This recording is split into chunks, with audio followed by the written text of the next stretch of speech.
इब्रानियों के नाम पत्री पहला अध्याय।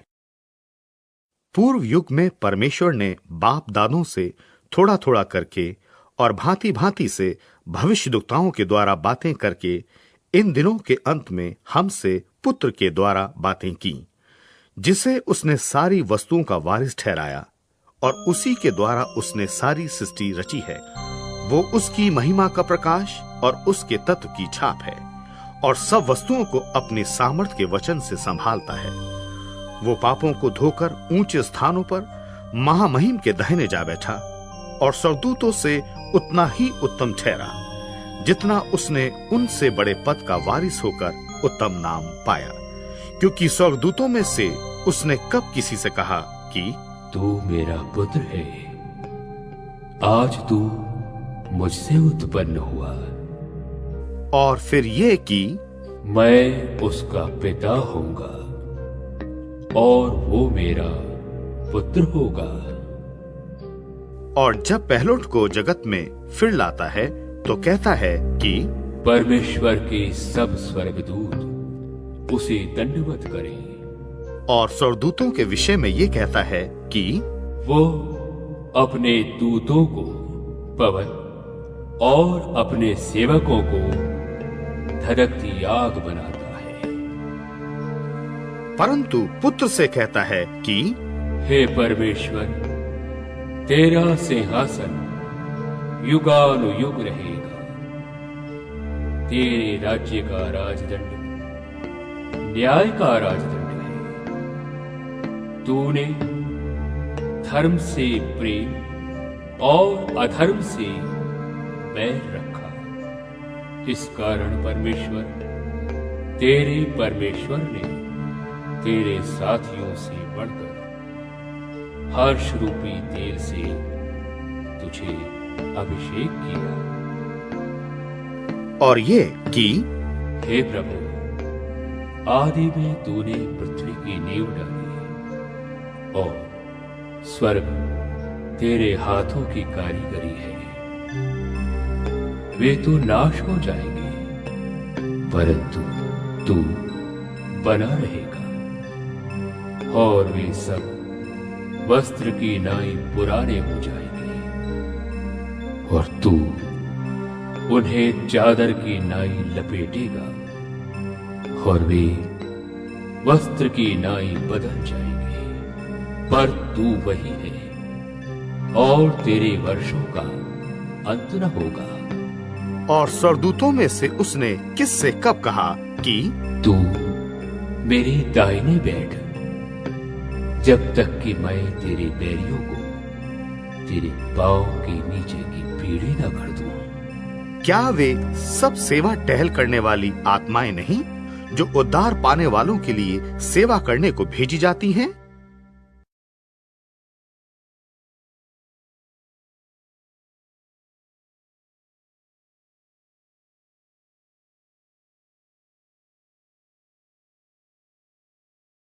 अध्याय 2।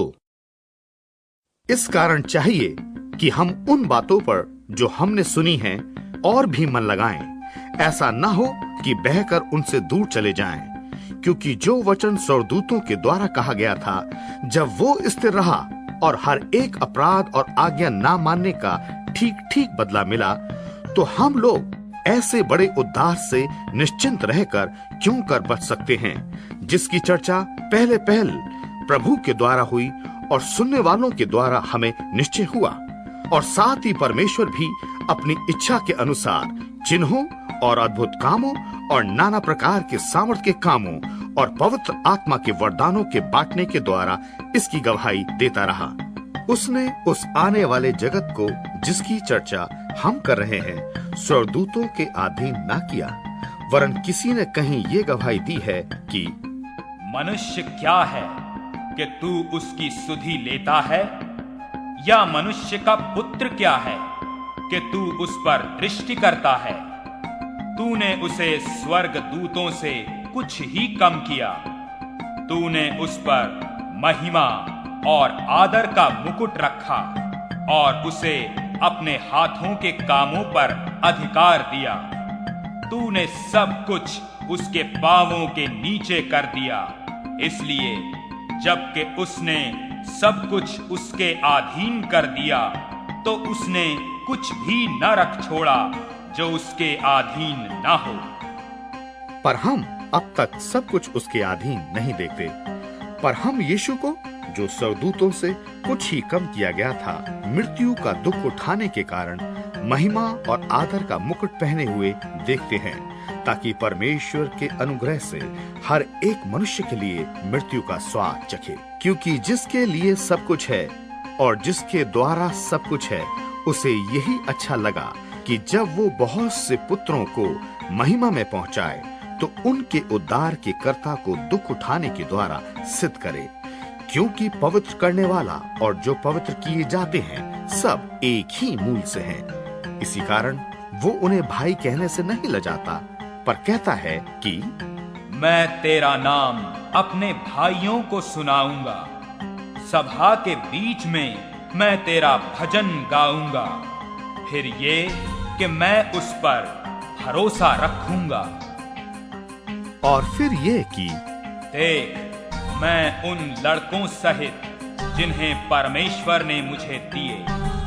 इसलिए जबकि लड़के मांस और लहू के भागी हैं, तो वो आप भी उनके समान उनका सहभागी हो गया, ताकि मृत्यु के द्वारा उसे जिसे मृत्यु पर शक्ति मिली थी, अर्थात शैतान को निकम्मा कर दे, और जितने मृत्यु के भय के मारे जीवन भर दास्तां में फंसे थे उन्हें छुड़ा ले। क्योंकि वो तो स्वर्गदूतों को नहीं वरन इब्राहिम के वंश को संभालता है। इस कारण उसको चाहिए था कि सब बातों में अपने भाइयों के समान बने, जिससे वो उन बातों में जो परमेश्वर से संबंध रखती हैं एक दयालु और विश्वास योग्य महायाजक बने, ताकि लोगों के पापों के लिए प्रायश्चित करे। क्योंकि जब उसने परीक्षा की दशा में दुख उठाया, तो वो उनकी भी सहायता कर सकता है जिनकी परीक्षा होती है।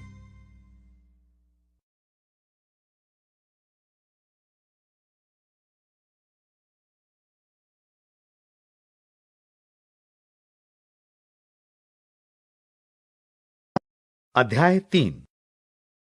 सो हे पवित्र भाइयों, तुम जो स्वर्गीय बुलाहट में भागी हो, उस प्रेरित और महायाजक यीशु पर, जिसे हम अंगीकार करते हैं, ध्यान करो, जो अपने नियुक्त करने वालों के लिए विश्वास योग्य था, जैसा मूसा भी उसके सारे घर में था।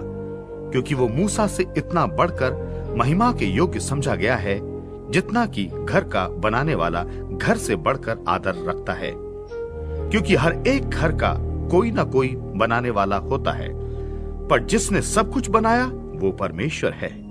मूसा तो उसके सारे घर में सेवक की नाई विश्वास योग्य रहा कि जिन बातों का वर्णन होने वाला था उनकी गवाही दे, पर मसीह पुत्र की नाई उसके घर का अधिकारी है। यदि हम साहस पर और अपनी आशा के घमंड पर अंत तक दृढ़ता से स्थिर रहें, तो उसका घर हम हैं। सो जैसा पवित्र आत्मा कहता है कि यदि आज तुम उसका शब्द सुनो, तो अपने मन को कठोर न करो, जैसा कि क्रोध दिलाने के समय और परीक्षा के दिन जंगल में किया था, जहां तुम्हारे बाप दादों ने मुझे जांच कर परखा और 40 वर्ष तक मेरे काम देखे। इस कारण मैं उस समय के लोगों से रूठा रहा और कहा कि इनके मन सदा भटकते रहते हैं और इन्होंने मेरे मार्गों को नहीं पहचाना। तब मैंने क्रोध में आकर शपथ खाई कि वे मेरे विश्राम में प्रवेश करने न पाएंगे। हे भाइयों, चौकस रहो कि तुम में ऐसा बुरा और अविश्वासी मन ना हो जो जीवते परमेश्वर से दूर हट जाए। वरन जिस दिन तक आज का दिन कहा जाता है, हर दिन एक दूसरे को समझाते रहो। ऐसा ना हो कि तुम में से कोई जन पाप के छल में आकर कठोर हो जाए। यदि हम अपने प्रथम भरोसे पर अंत तक दृढ़ता से स्थिर रहें, तो हम मसीह के भागी हुए हैं। जैसा कहा जाता है कि यदि आज तुम उसका शब्द सुनो, तो अपने मनों को कठोर न करो, जैसा कि क्रोध दिलाने के समय किया था। भला किन लोगों ने सुनकर क्रोध दिलाया? क्या उन सब ने नहीं जो मूसा के द्वारा मिस्र से निकले थे? और वो 40 वर्ष तक किन लोगों से रूठा रहा? क्या उन्हीं से नहीं जिन्होंने पाप किया? उनकी लोथें जंगल में पड़ी रहीं। उसने किन से शपथ खाई कि तुम मेरे विश्राम में प्रवेश करने ना पाओगे? केवल उनसे जिन्होंने आज्ञा ना मानी। सो हम देखते हैं कि वे अविश्वास के कारण प्रवेश ना कर सके।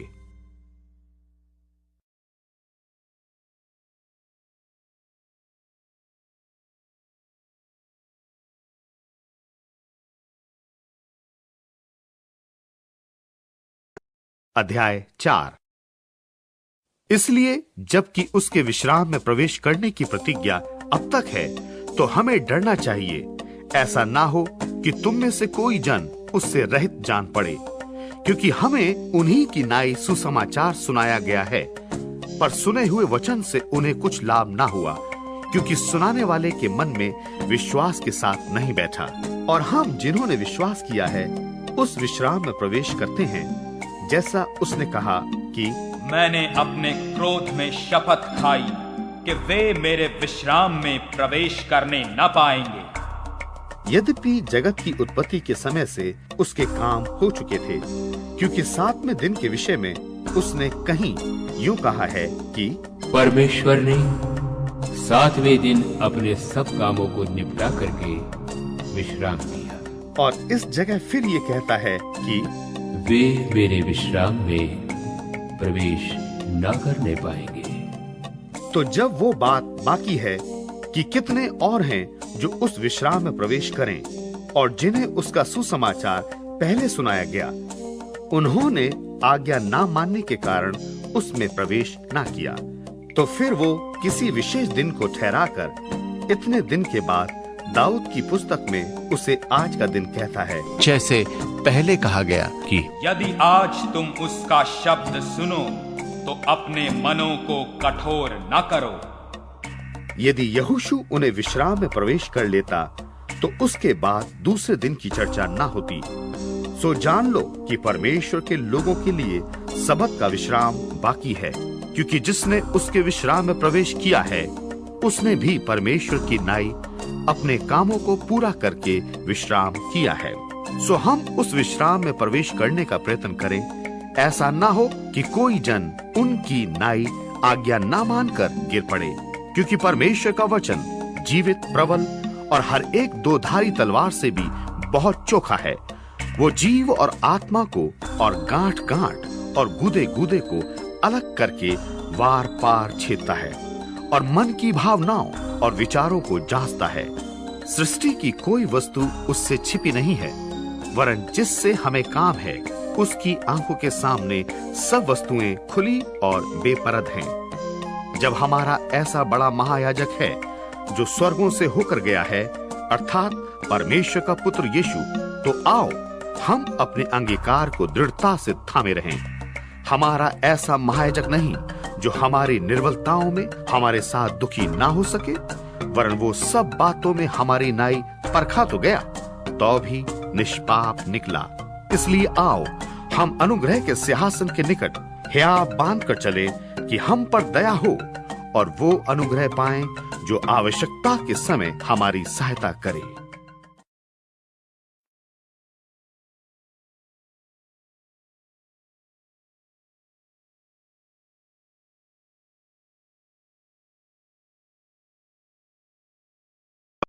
अध्याय 5।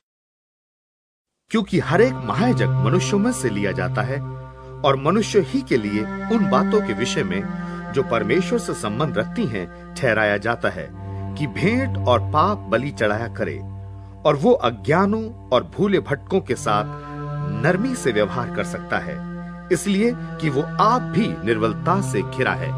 और इसलिए उसे चाहिए कि जैसे लोगों के लिए वैसे ही अपने लिए भी पाप बलि चढ़ाया करे।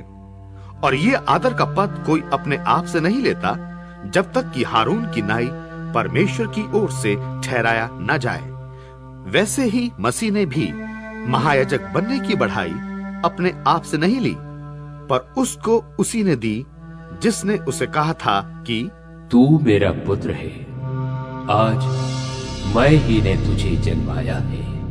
वो दूसरी जगह में भी कहता है, तू मलिकिसिदक की रीति पर सदा के लिए याजक है। उसने अपनी देह में रहने के दिनों में ऊंचे शब्द से पुकार पुकार कर और आंसू बहा बहा कर उससे जो उसको मृत्यु से बचा सकता था प्रार्थनाएं और विनती की, और भक्ति के कारण उसकी सुनी गई। और पुत्र होने पर भी उसने दुख उठा उठाकर आज्ञा माननी सीखी और सिद्ध बनकर अपने सब आज्ञा मानने वालों के लिए सदाकाल के उद्धार का कारण हो गया। और उसे परमेश्वर की ओर से मलिकिसिदक की रीति पर महायाजक का पद मिला। इसके विषय हमें बहुत सी बातें कहनी है, जिनका समझाना भी कठिन है, इसलिए कि तुम ऊंचा सुनने लगे हो। समय के विचार से तो तुम्हें गुरु हो जाना चाहिए था, तो भी क्या ये आवश्यक है कि कोई तुम्हें परमेश्वर के वचनों की आदि शिक्षा फिर से सिखाए? और ऐसे हो गए हो कि तुम्हें अन्न के बदले अब तक दूध ही चाहिए। दूध पीने वाले बच्चे को तो धर्म के वचन की पहचान नहीं होती, क्योंकि वो बालक है। अन्न सियानों के लिए है, जिनके ज्ञानेंद्रिय अभ्यास करते करते भले बुरे में भेद करने के लिए पक्के हो गए हैं।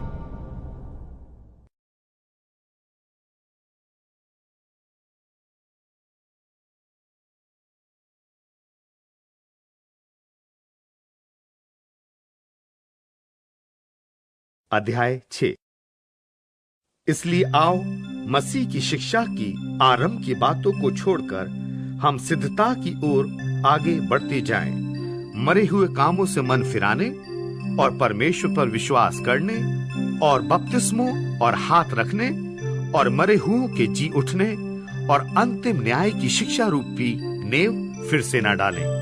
यदि परमेश्वर चाहे तो हम यही करेंगे, क्योंकि जिन्होंने एक बार ज्योति पाई है और जो स्वर्गीय वरदान का स्वाद चख चुके हैं और पवित्र आत्मा के भागी हो गए हैं और परमेश्वर के उत्तम वचन का और आने वाले युग की सामर्थ्यों का स्वाद चख चुके हैं, यदि वे भटक जाएं तो उन्हें मन फिराव के लिए फिर नया बनाना अनहोना है, क्योंकि वे परमेश्वर के पुत्र को अपने लिए फिर क्रूस पर चढ़ाते हैं और प्रकट में उस पर कलंक लगाते हैं।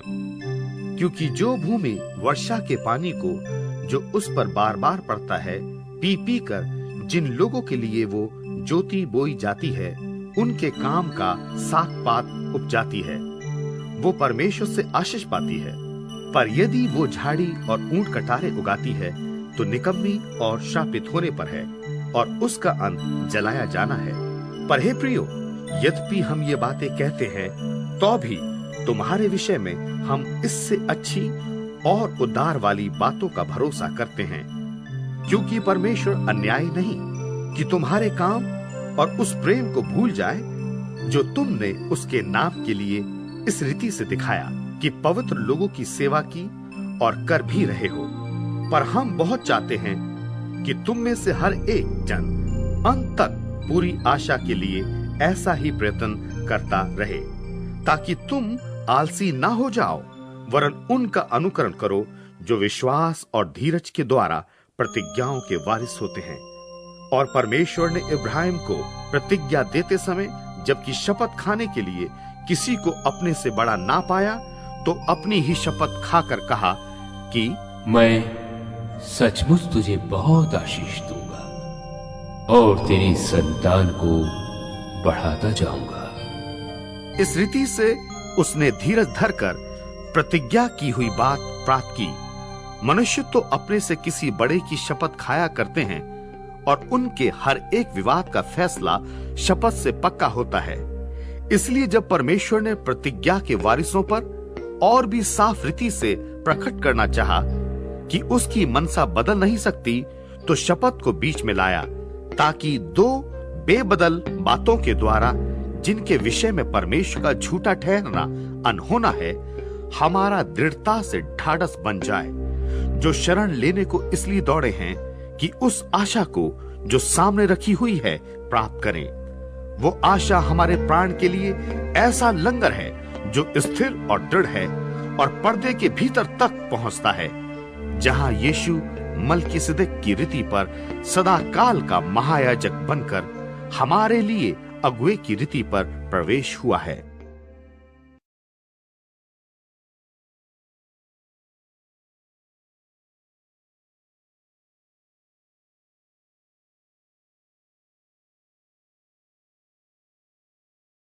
अध्याय 7। यह मल्कीसिदक शालेम का राजा और परम प्रधान परमेश्वर का याजक सर्वदा याजक बना रहता है। जब इब्राहिम राजाओं को मारकर लौटा जाता था तो इसी ने उससे भेंट करके उसे आशीष दी। इसी को इब्राहिम ने सब वस्तुओं का 10वां अंश भी दिया।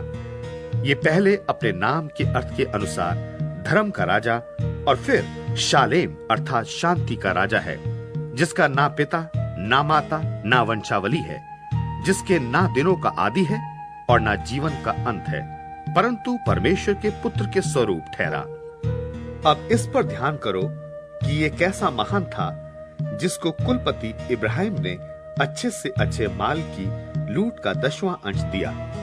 लेवी की संतान में से जो याजक का पद पाते हैं, उन्हें आज्ञा मिली है कि लोगों अर्थात अपने भाइयों से, चाहे वे इब्राहिम ही की देह से क्यों न जन्मे हो, व्यवस्था के अनुसार 10वां अंश लें। पर इसने जो उनकी वंशावली में भी ना था, इब्राहिम से 10वां अंश लिया और जिसे प्रतिज्ञाएं मिली थी उसे आशीष दी। इसमें संदेह नहीं कि छोटा बड़े से आशीष पाता है। यहाँ तो मरणहार मनुष्य 10वां अंश लेते हैं, पर वहां वही लेता है जिसकी गवाही दी जाती है कि वो जीवित है।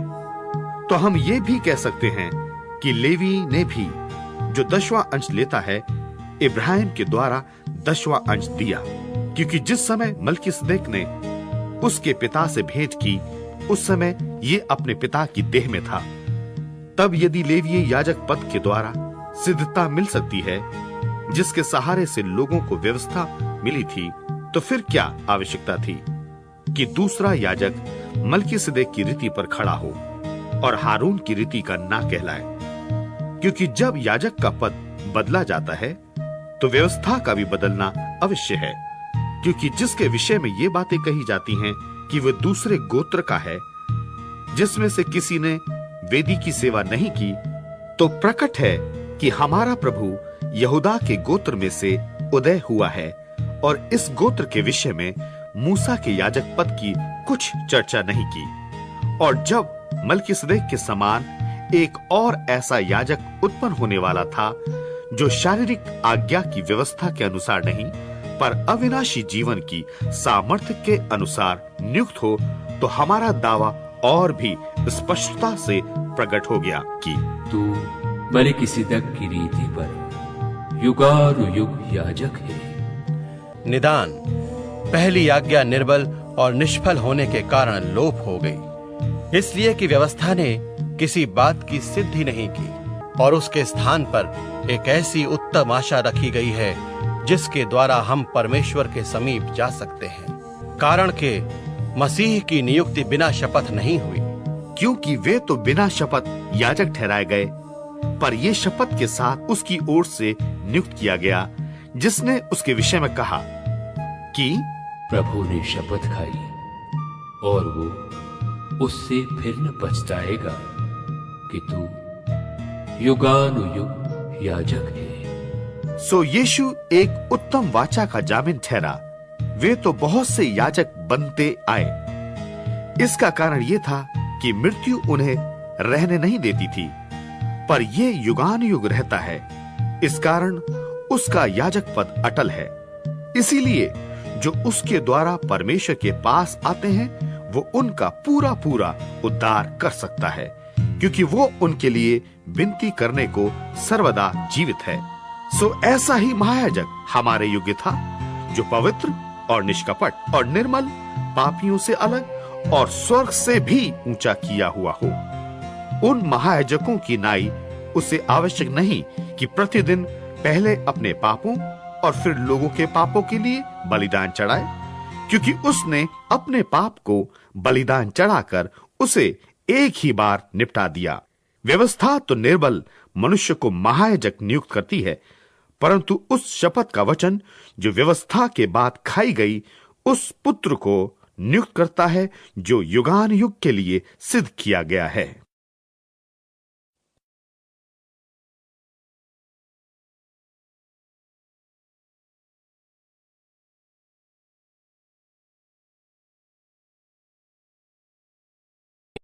अध्याय 8।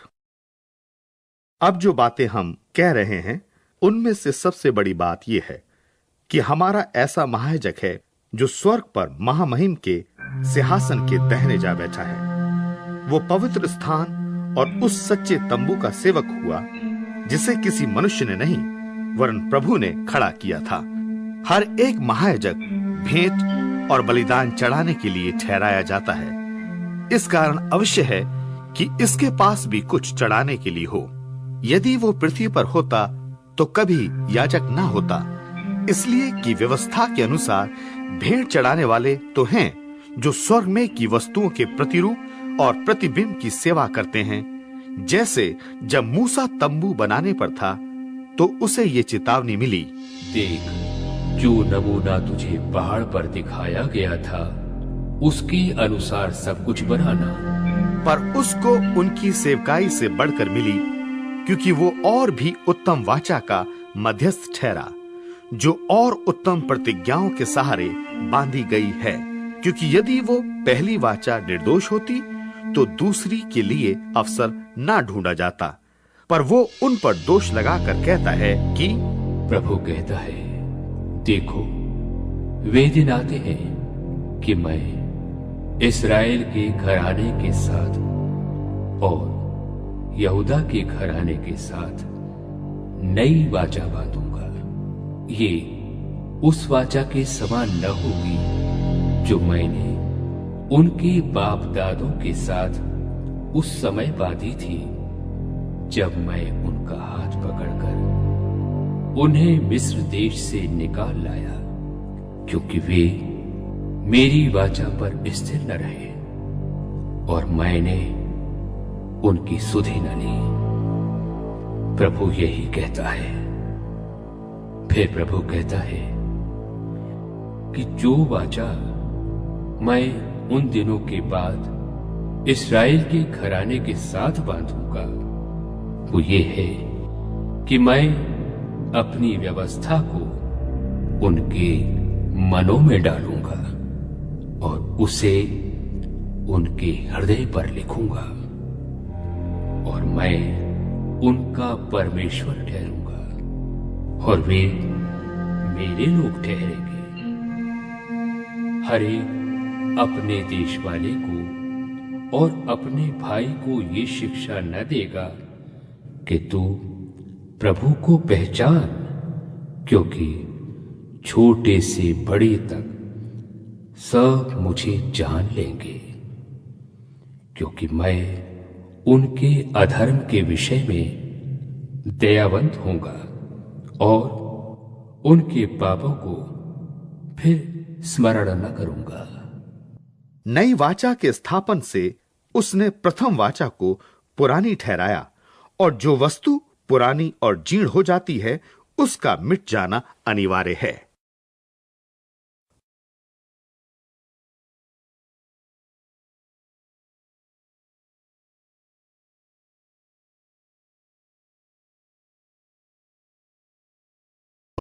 अध्याय 9। निदान उस पहली वाचा में भी सेवा के नियम थे, और ऐसा पवित्र स्थान जो इस जगत का था, अर्थात एक तंबू बनाया गया। पहले तंबू में दीवट और मेज और भेंट की रोटियां थीं, और वो पवित्र स्थान कहलाता है। और दूसरे पर्दे के पीछे वो तंबू था जो परम पवित्र स्थान कहलाता है। उसमें सोने की धूपदानी और चारों ओर सोने से मढ़ा हुआ वाचा का संदूक, और इसमें मन्ना से भरा हुआ सोने का मर्तबान और हारून की छड़ी जिसमें फूल फल आ गए थे, और वाचा की पटियां थीं। और उसके ऊपर दोनों तेजोमय करूब थे जो प्रायश्चित के ढकने पर छाया किए हुए थे। इन्हीं का एक एक करके वर्णन करने का अभी अवसर नहीं है।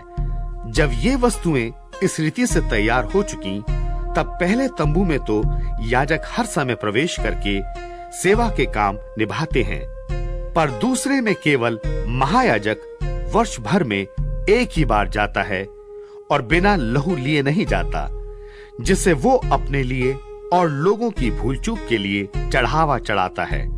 इससे पवित्र आत्मा यही दिखाता है कि जब तक पहला तंबू खड़ा है तब तक पवित्र स्थान का मार्ग प्रकट नहीं हुआ।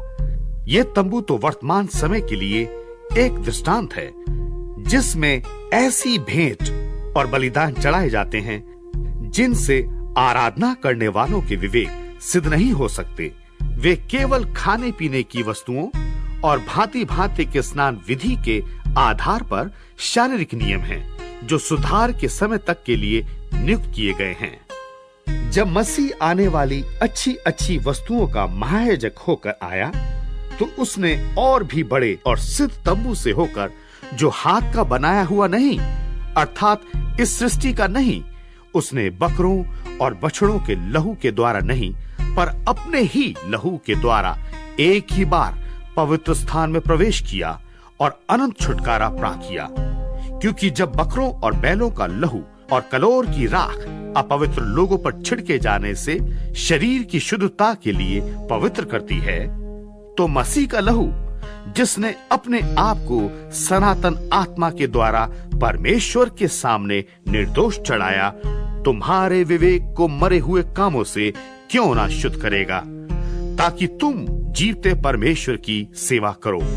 इसी कारण वो नई वाचा का मध्यस्थ है कि उस मृत्यु के द्वारा, जो पहली वाचा के समय के अपराधों से छुटकारा पाने के लिए हुई है, बुलाए हुए लोग प्रतिज्ञा के अनुसार अनंत मिरास को प्राप्त करें। जहां वाचा बांधी गई है, वहां वाचा बांधने वाले की मृत्यु का समझ लेना भी अवश्य है। ऐसी वाचा मरने पर पक्की होती है, और जब तक वाचा बांधने वाला जीवित रहता है, तब तक वाचा काम की नहीं होती। इसीलिए पहली वाचा भी बिना लहू के नहीं बांधी गई। जब मूसा सब लोगों को व्यवस्था की हर एक आज्ञा सुना चुका, तो उसने बछड़ों और बकरों का लहू लेकर पानी और लाल ऊन और जूफा के साथ उस पुस्तक पर और सब लोगों पर छिड़क दिया और कहा कि ये उस वाचा का लहू है जिसकी आज्ञा परमेश्वर ने तुम्हारे लिए दी है। इसी रीति से उसने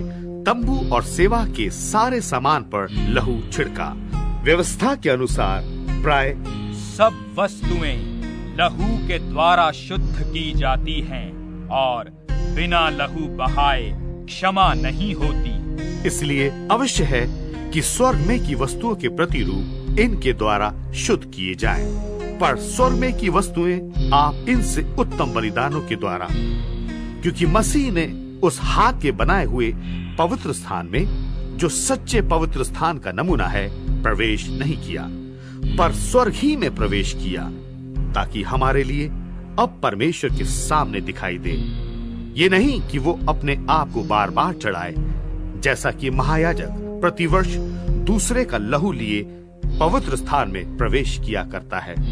यदि ऐसा होता तो जगत की उत्पत्ति से लेकर उसको बार बार दुख उठाना पड़ता, पर अब युग के अंत में वो एक बार प्रकट हुआ है, ताकि अपने ही बलिदान के द्वारा पाप को दूर कर दे। और जैसे मनुष्य के लिए एक बार मरना और उसके बाद न्याय का होना नियुक्त है, वैसे ही मसीह भी बहुतों के पापों को उठा लेने के लिए एक बार बलिदान हुआ, और जो लोग उसकी बाट जोते हैं उनके उद्धार के लिए दूसरी बार बिना पाप के दिखाई देगा।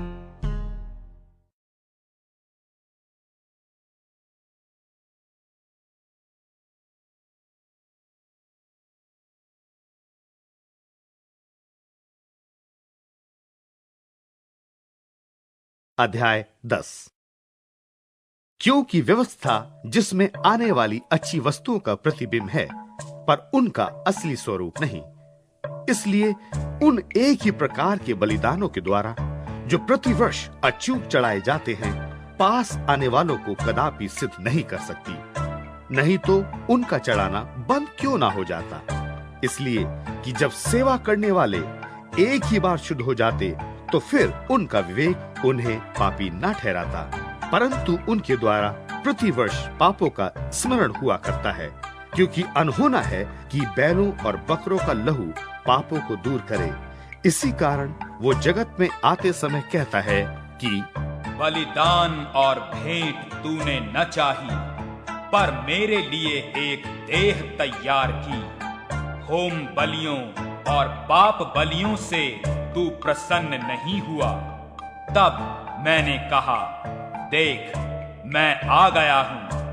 पवित्र शास्त्र में मेरे विषय में लिखा हुआ है, ताकि हे परमेश्वर तेरी इच्छा पूरी करूं। ऊपर तो वो कहता है कि न तूने बलिदान और भेंट और होम बलियों और पाप बलियों को चाहा और न उनसे प्रसन्न हुआ। यद्यपि ये बलिदान तो व्यवस्था के अनुसार चढ़ाए जाते हैं, फिर ये भी कहता है कि देख, मैं आ गया हूं ताकि तेरी इच्छा पूरी करूं। निदान वो पहले को उठा देता है ताकि दूसरे को नियुक्त करे।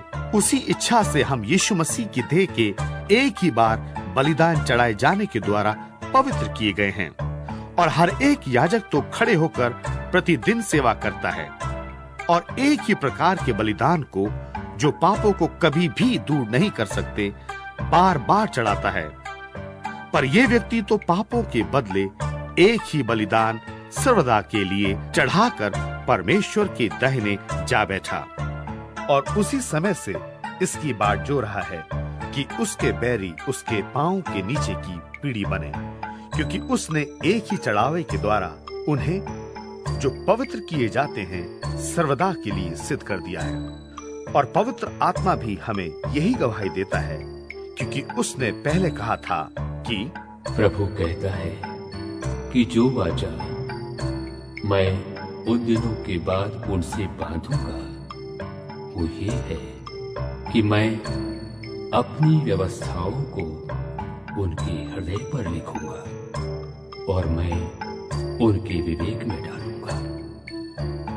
फिर वो ये कहता है कि मैं उनके पापों को और उनके अधर्म के कामों को फिर कभी स्मरण न करूंगा।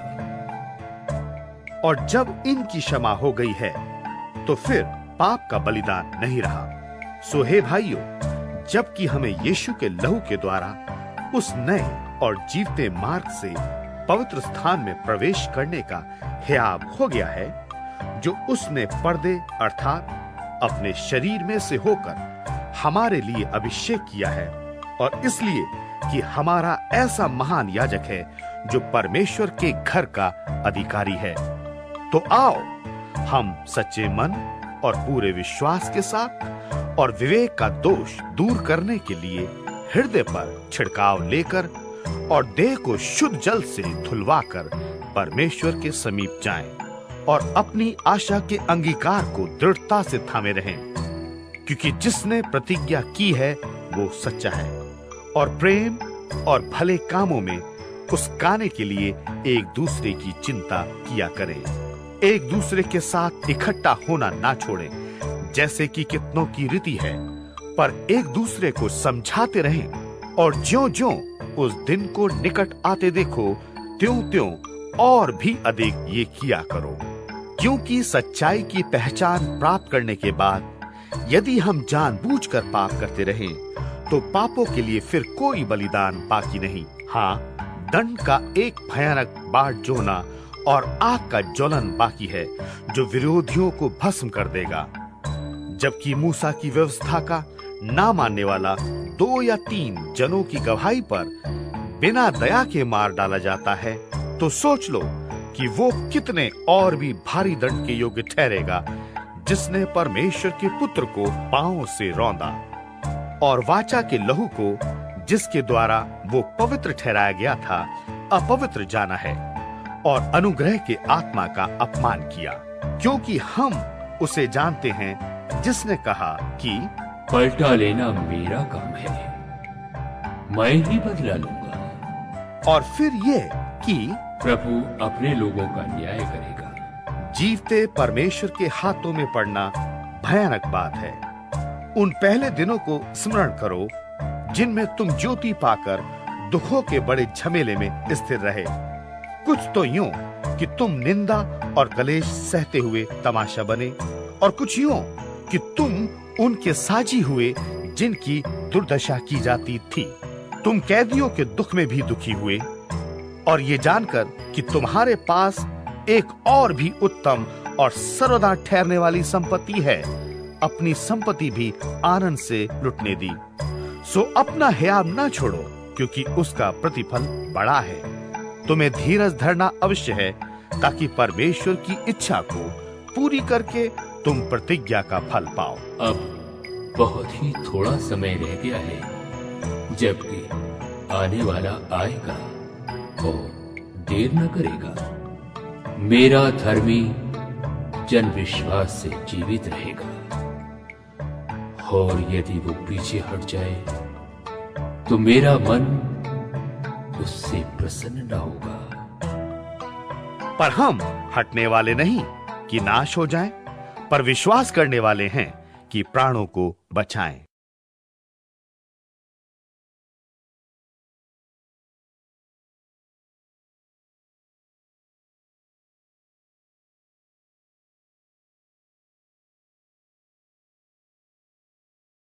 अध्याय 11।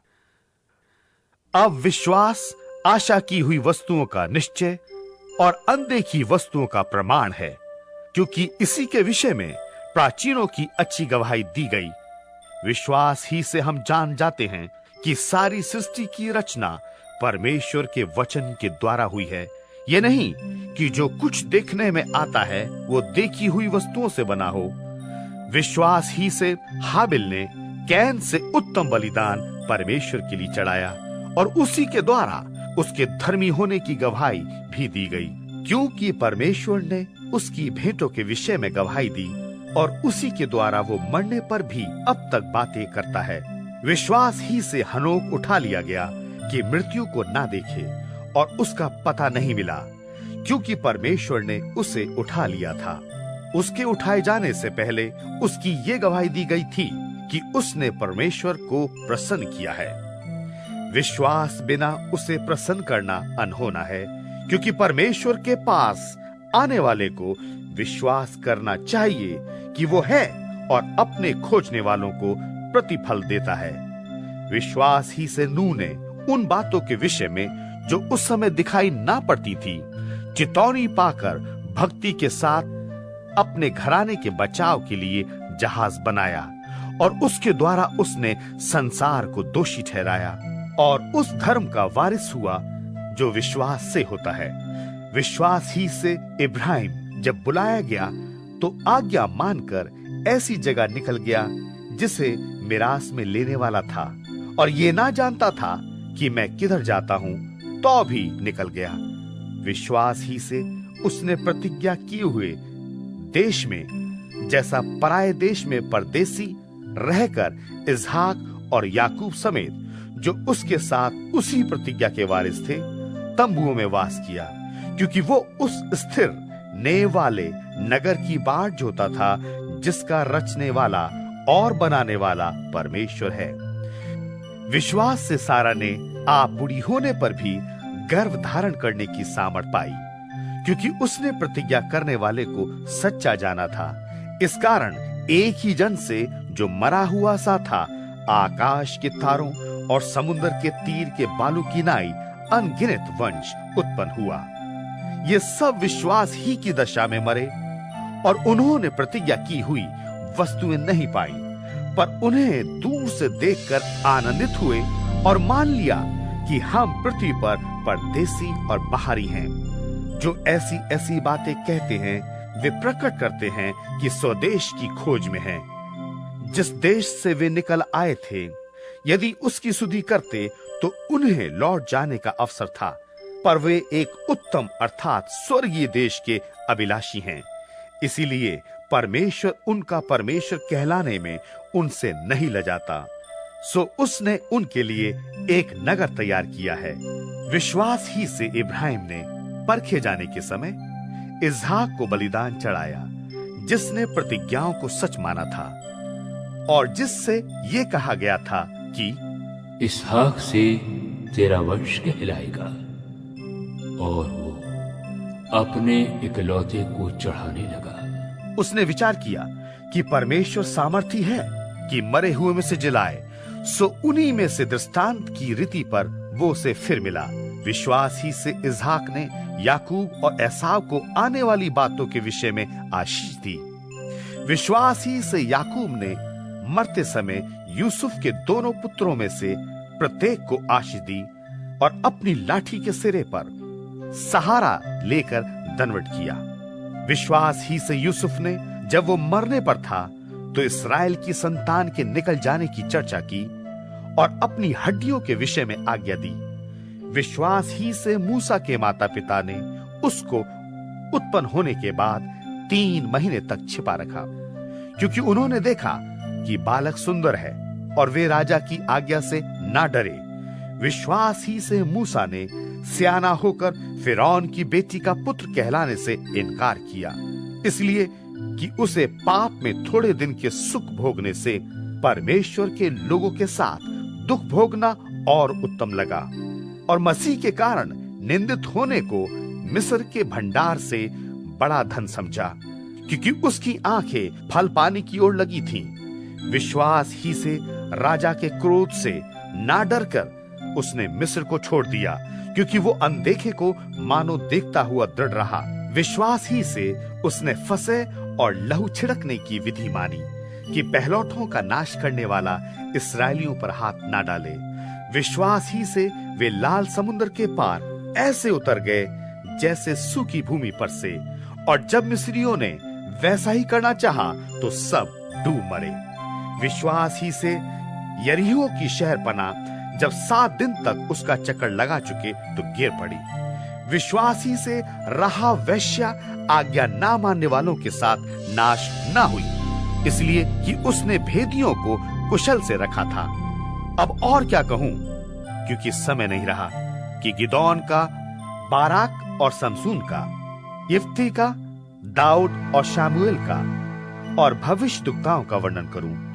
इन्होंने विश्वास ही के द्वारा राज्य जीते, धर्म के काम किए, प्रतिज्ञा की हुई वस्तुएं प्राप्त की, सिंहों के मुंह बंद किए, आग की ज्वाला को ठंडा किया, तलवार की धार से बच निकले, निर्बलता में बलवंत हुए, लड़ाई में वीर निकले, विदेशियों की फौजों को मार भगाया, स्त्रियों ने अपने मरे हुओं को फिर जीते पाया।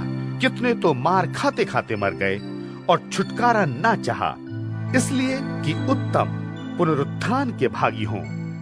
कई एक ठट्टों में उड़ाए जाने और कोड़े खाने, वरन बांधे जाने और कैद में पड़ने के द्वारा परखे गए। कई पथराव किए गए, आरे से चीरे गए, उनकी परीक्षा की गई, तलवार से मारे गए। वे कंगाली में और कलेश में और दुख भोगते हुए भेड़ों और बकरियों की खाले ओढ़े हुए इधर उधर मारे मारे फिरे, और जंगलों और पहाड़ों और गुफाओं में और पृथ्वी के दरारों में भटकते फिरे। संसार उनके योग्य न था। विश्वास ही के द्वारा इन सब के विषय में अच्छी गवाही दी गई, तो भी उन्हें प्रतिज्ञा की हुई वस्तु न मिली, क्योंकि परमेश्वर ने हमारे लिए पहले से एक उत्तम बात ठहराई कि वे हमारे बिना सिद्धता को ना पहुंचे।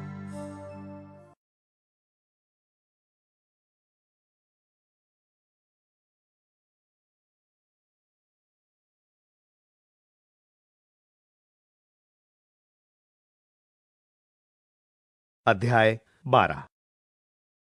इस कारण जबकि गवाहों का ऐसा बड़ा बादल हमको घेरे हुए है, तो आओ हर एक रोकने वाली वस्तु और उलझाने वाले पाप को दूर करके वो दौड़ जिसमें हमें दौड़ना है, धीरज से दौड़ें, और विश्वास के कर्ता और सिद्ध करने वाले यीशु की ओर ताकते रहें, जिसने उस आनंद के लिए जो उसके आगे धरा था, लज्जा की कुछ चिंता ना करके क्रूस का दुख सहा और सिंहासन पर परमेश्वर के दाहिने जा बैठा। इसलिए उस पर ध्यान करो जिसने अपने विरोध में पापियों का इतना वाद विवाद सह लिया कि तुम निराश होकर हियाव ना छोड़ दो। तुमने पाप से लड़ते हुए उससे ऐसी मुठभेड़ नहीं की कि तुम्हारा लहू बहाओ। तुम उस उपदेश को जो तुमको पुत्र की नाई दिया जाता है भूल गए हो कि हे मेरे पुत्र, प्रभु की ताड़ना को हल्की बात न जान, और जब वो तुझे घुड़के तो हयाब न छोड़। प्रभु जिससे प्रेम करता है उसकी ताड़ना भी करता है, और जिसे पुत्र बना लेता है उसको कोड़े भी लगाता है। तुम दुख को ताड़ना समझकर सह लो। परमेश्वर तुम्हें पुत्र जानकर तुम्हारे साथ बर्ताव करता है। वो कौन सा पुत्र है जिसकी ताड़ना पिता नहीं करता? यदि वो ताड़ना जिसके भागी सब होते हैं तुम्हारी नहीं हुई, तो तुम पुत्र नहीं पर व्यभिचार की संतान ठहरे। फिर जबकि हमारे शारीरिक पिता भी हमारी ताड़ना किया करते थे, तो क्या आत्माओं के पिता के और भी अधीन ना रहे, जिससे जीवित रहे? वे तो अपनी अपनी समझ के अनुसार थोड़े दिनों के लिए ताड़ना करते थे, पर ये तो हमारे लाभ के लिए करता है कि हम भी उसकी पवित्रता के भागी हो जाएं। और वर्तमान में हर प्रकार की ताड़ना आनंद की नहीं पर शोक ही की बात दिखाई पड़ती है। तो भी जो उसको सहते सहते पक्के हो गए हैं, पीछे उन्हें चैन के साथ धर्म का प्रतिफल मिलता है। इसलिए ढीले हाथों और निर्बल घुटनों को सीधे करो और अपने पांव के लिए सीधे मार्ग बनाओ कि लंगड़ा भटक ना जाए पर भला चंगा हो जाए। सबसे मेल मिलाप रखने और उस पवित्रता की खोजी हो जिसके बिना कोई प्रभु को कदापि ना दिखेगा। ध्यान से देखते रहो, ऐसा ना हो कि कोई परमेश्वर के अनुग्रह से वंचित रह जाए या कोई कड़वी जड़ फूट कर कष्ट दे और उसके द्वारा बहुत से लोग अशुद्ध हो जाएं। ऐसा ना हो कि कोई जन व्यभिचारी या एसाव की नाई अधर्मी हो, जिसने एक बार के भोजन के बदले अपने पहलौठे होने का पद बेच डाला। तुम जानते तो हो कि बाद को जब उसने आशीष पानी चाही तो अयोग्य गिना गया और आंसू बहा बहा कर खोजने पर भी मन फिराव का अवसर उसे न मिला।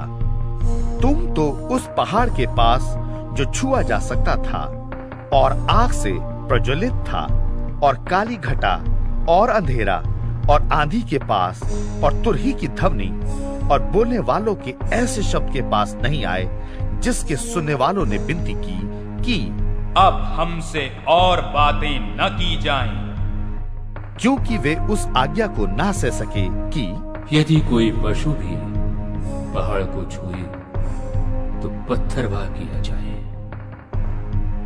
वो दर्शन ऐसा डरावना था कि मूसा ने कहा, मैं बहुत डरता और कांपता हूं। पर तुम सिय्योन के पहाड़ के पास और जीवते परमेश्वर के नगर स्वर्गीय यरूशलेम के पास और लाखों स्वर्गदूतों और उन पहलोठों की साधारण सभा और कलीसिया जिनके नाम स्वर्ग में लिखे हुए हैं और सबके न्यायी परमेश्वर के पास और सिद्ध किए हुए धर्मियों की आत्माओं और नई वाचा के मध्यस्थ यीशु और छिड़काव के उस लहू के पास आए हो जो हाविल के लहू से उत्तम बातें कहता है। सावधान रहो और उस कहने वाले से मुंह ना फेरो, क्योंकि वे लोग जब पृथ्वी सावधान रहो और उस कहने वाले से मुंह ना फेरो, क्योंकि वे लोग जब पृथ्वी पर के चेतावनी देने वाले से मुंह मोड़कर ना बच सके, तो हम स्वर्ग पर से चेतावनी करने वाले से मुंह मोड़कर क्यों कर बच सकेंगे। उस समय तो उसके शब्द ने पृथ्वी को हिला दिया, पर अब उसने ये प्रतिज्ञा की है कि एक बार फिर मैं केवल पृथ्वी को नहीं वरन आकाश को भी हिला दूंगा। ये वाक्य एक बार फिर इस बात को प्रकट करता है कि जो वस्तुएं हिलाई जाती हैं वे सृजी हुई वस्तुएं होने के कारण टल जाएंगी, ताकि जो वस्तुएं हिलाई नहीं जाती वे अटल बनी रहें। इस कारण हम इस राज्य को पाकर जो हिलने का नहीं, उस अनुग्रह को हाथ से न जाने दें, जिसके द्वारा हम भक्ति और भय सहित परमेश्वर की ऐसी आराधना कर सकते हैं जिससे वो प्रसन्न होता है, क्योंकि हमारा परमेश्वर भस्म करने वाली आग है।